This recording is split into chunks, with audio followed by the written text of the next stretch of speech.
उभर कर आए, कम से कम 15-20 विषय पे चर्चा हुई और सभी पार्टियों ने ये डिमांड किया, खास करके जो किसानों का मुद्दा है एमएसपी और इलेक्ट्रिकल बिल, इसके बारे में सरकार तुरंत एक्शन लेना चाहिए और एमएसपी के बारे में एक कानून बनाना चाहिए।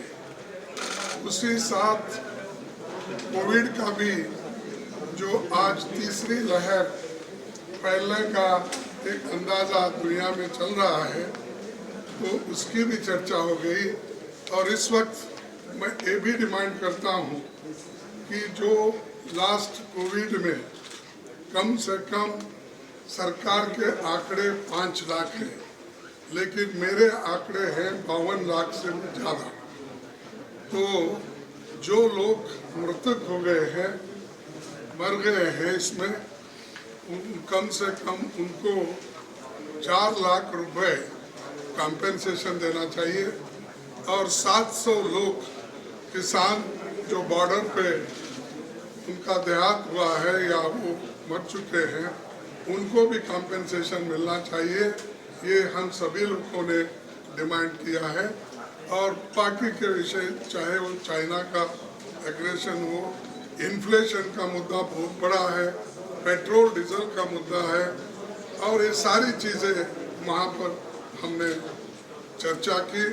उसको उन्होंने ये कहा जो बिल कम से कम अब उनके सामने एक 33 बिल है, उसमें से बहुत से बिल बिजनेस एडवाइजरी कमेटी में चर्चा करके वो स्टैंडिंग कमेटी को भेजेंगे, ऐसा उन्होंने कहा है।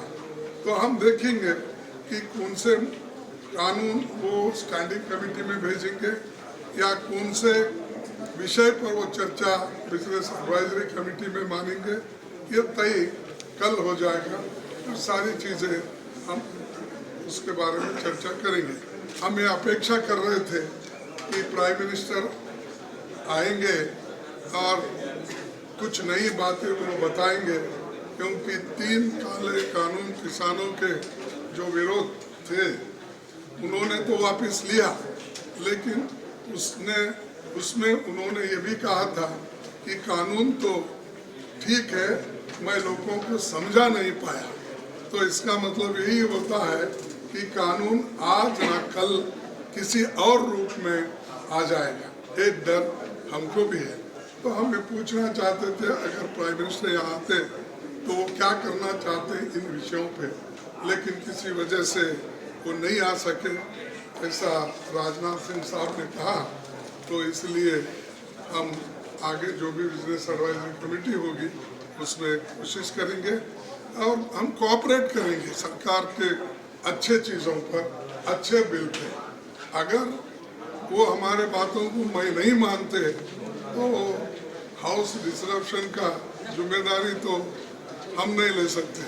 जिम्मेदारी उनके ऊपर है कि किस ढंग से सदन चलाना।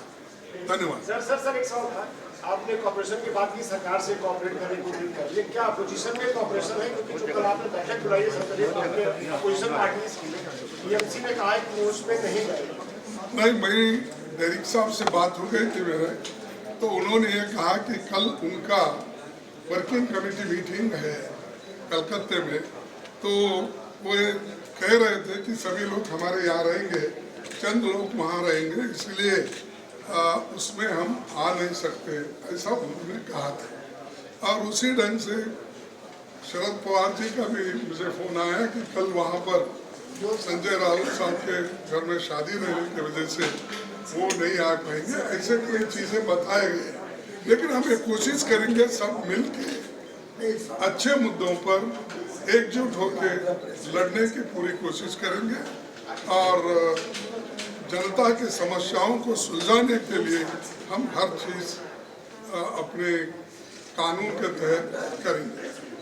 कल से जो पार्लियामेंट विंटर सेशन शुरू हो रहा है, वो मद्देनजर रखते हुए माननीय राजनाथ सिंह जी के नेतृत्व में और माननीय पीयूष गोयल जी के नेतृत्व में आज हमने ऑल पार्टी मीटिंग की है।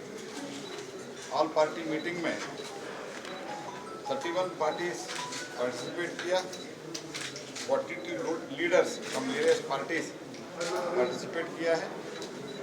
बहुत कंस्ट्रक्टिव डिस्कशन हुआ है, कंस्ट्रक्टिव सजेशन आया है।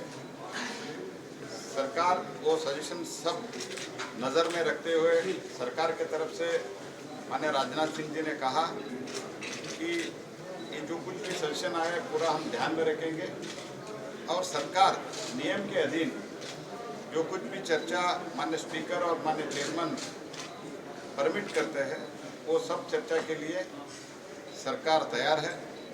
सरकार के तरफ से हमने यही निवेदन किया है, सभी चर्चा के लिए नियमों के अनुसार सरकार तैयार है जब स्पीकर और चेयरमैन परमिट करता है, लेकिन बिना डिसरप्शन सदन चले, सदन का कार्यवाही चले, यही हमने रिक्वेस्ट अपोजिशन से किया है। सभी अपोजिशन हमको आश्वस्त भी किया है कि हम पूरा कोऑपरेट करेंगे और इस बार और ज़्यादा प्रोडक्टिव सदन होगा, सेशन होगा, ऐसे सरकार का उम्मीद है।